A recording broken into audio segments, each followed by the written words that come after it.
Vietnamese really prefer people with American accents. Yes, learn how to use Microsoft PowerPoint, and you should be good in IT. I mean, not very good, but you should have basic knowledge of IT.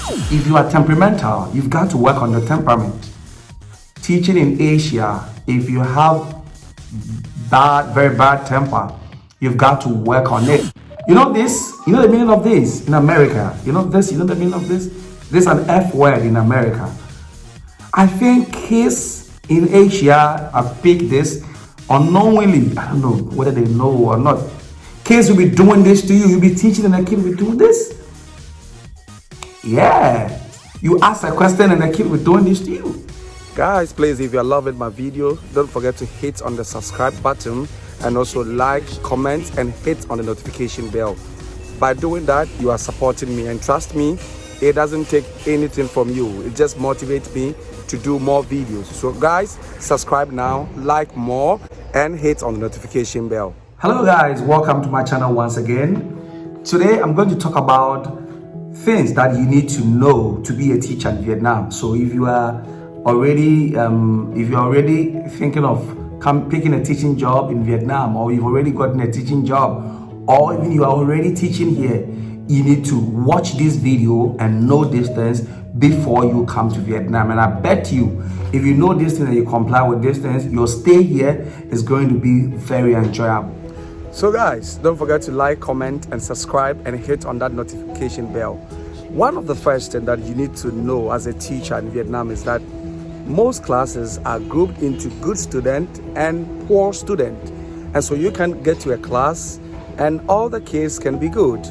And you can also go to a class and all the kids can be bad student. I don't know why they do that, because in other areas we make so that the good student can pull the bad student up.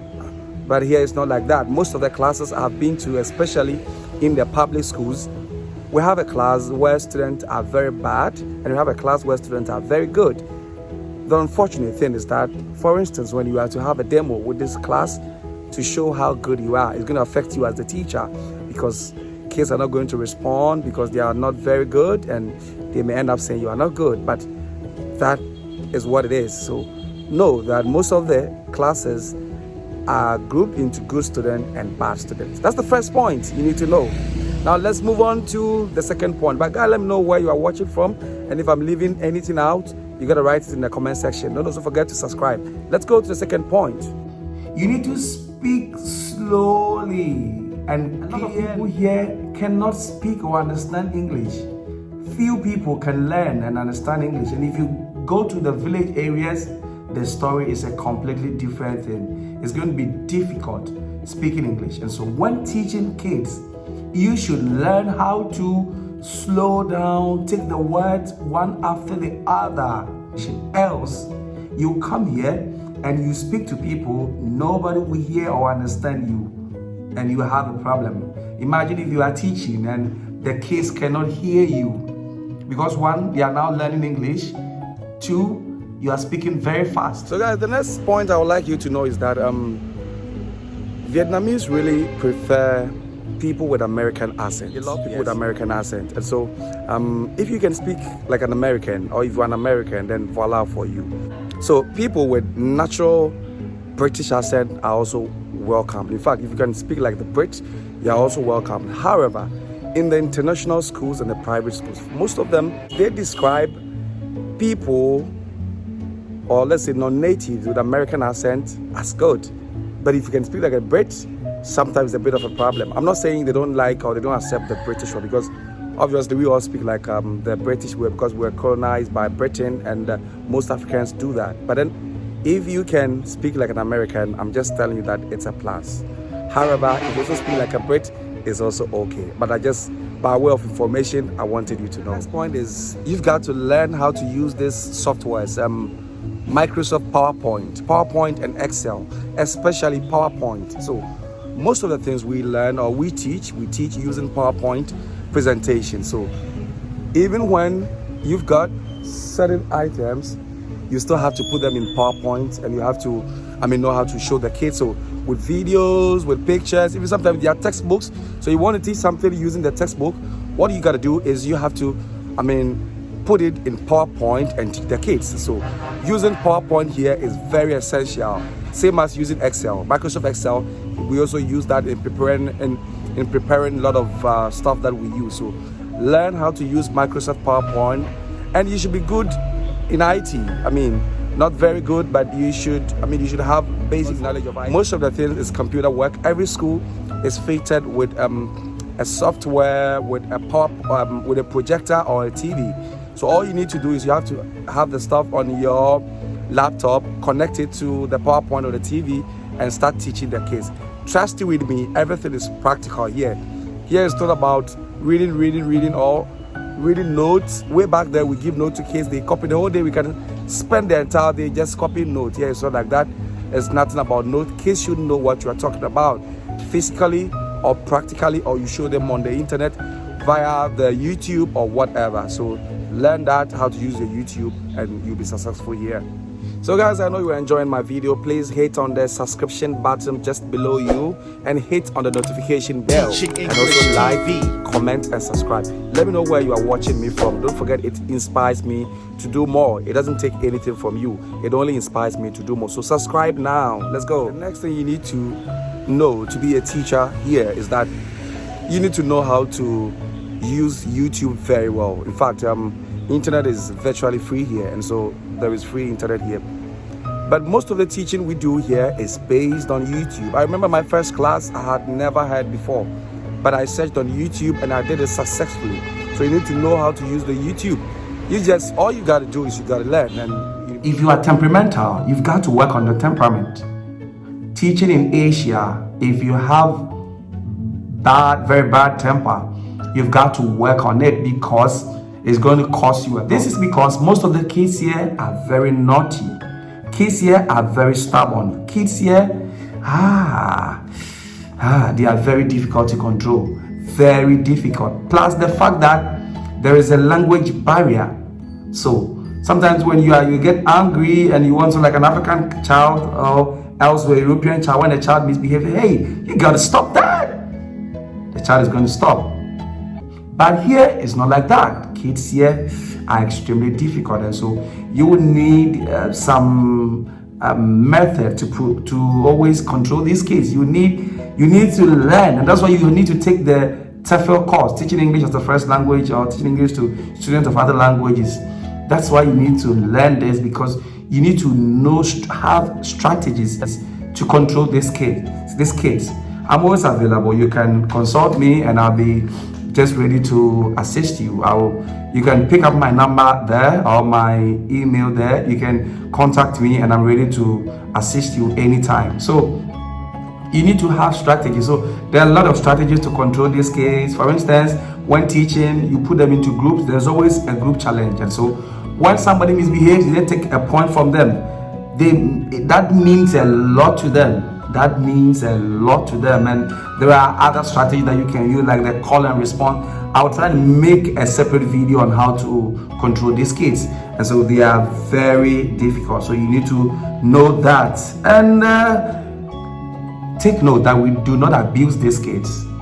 We don't beat them. We don't abuse them. I mean, occasionally you see some of the Vietnamese teachers, touching their kids. Occasionally you see some, because the kids can be very annoying, naughty, stubborn, everything. They are everything. So sometimes you see the Vietnamese teachers touching them. But hey, your business is to teach.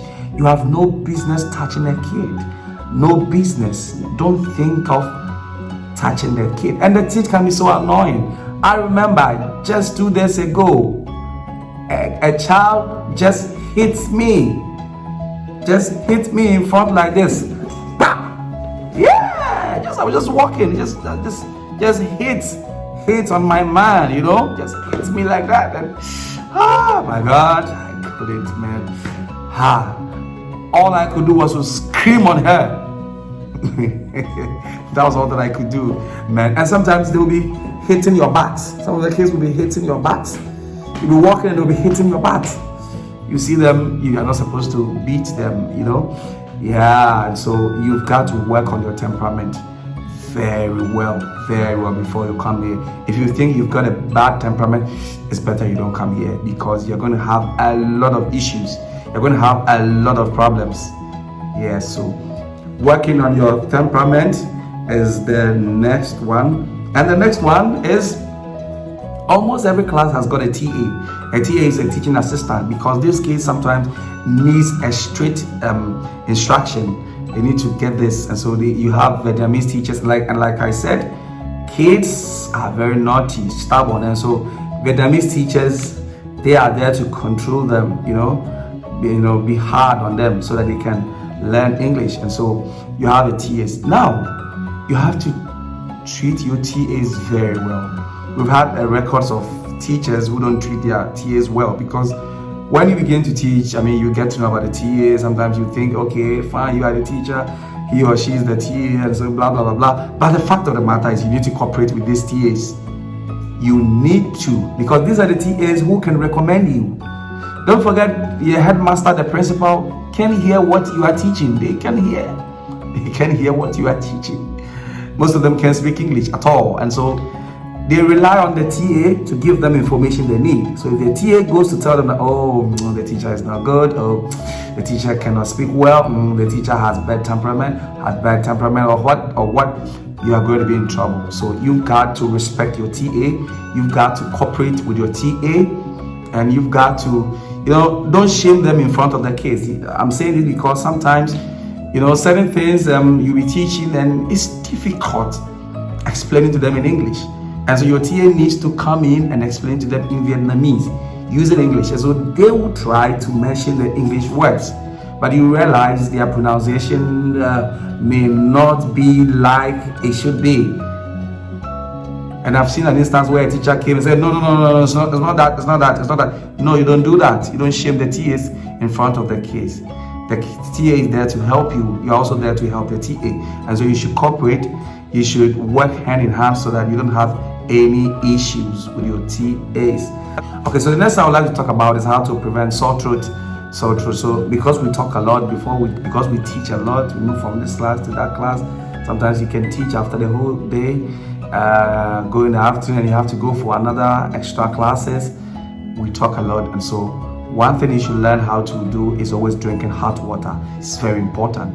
Very important. When I came here, I was having series of sore throat, a lot of them.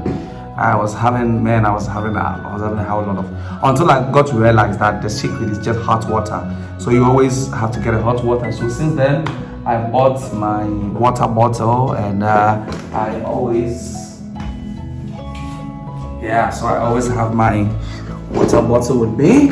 So I just get my hot water, pour it in always, and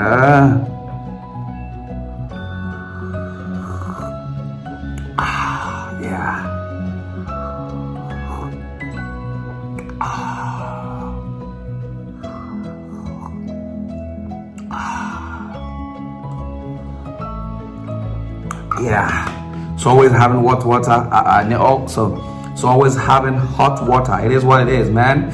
The first time I poured the water bottle, can you imagine, man? I bent my mouth because I was trying to drink from the water bottle, and the water just bent my mouth, man. But it is what it is. I don't want that to happen to you. That's what I'm telling you. So, man, always learn how to drink a hot water. And the last controversial thing that I would like to add is, when coming, back there we have a culture where kids cannot peep onto your phone. So you can be on your laptop, kids cannot come, and here it's not like that. Here kids can just jump into whatever you are doing on your phone, on your laptop. Sometimes you can be watching something. By the time you realize, a number of kids will be behind you looking at what you are watching, and so it became a problem. And we've had an incident on our pages where a teacher had projected his laptop. He was teaching, not knowing the night before he watched a pornographic movie. Oh my God. The teacher watched a pornographic movie, and he couldn't explain, whilst he was teaching, how the thing moved from what his PowerPoint presentation into the pornographic movie, and they showed, and my God, this was a blast. Man, the teacher was expelled. Yeah, the teacher was expelled because kids here have I don't know, they are so moved with some of these things, some of these pornographic stuff, and you know, sometimes the kids even, let me also add this to it, I don't know, I think they pick some of these things unknowingly or from the internet, you know. There was a time there was this thing of minchili meant ice cream, and you go to a class and kids are like minchili, and you don't know if they are laughing at you, the teacher, or they are laughing at themselves. What is minchili?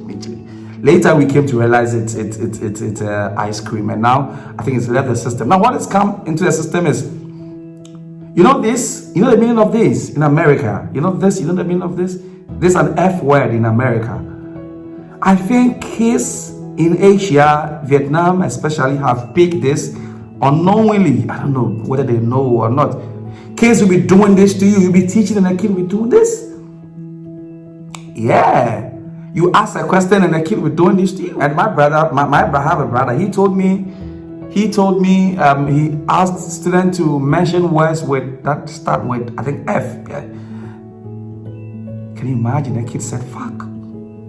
The kid actually wrote it on the board. Fuck. Yeah. But that's an F word, and we don't accept that.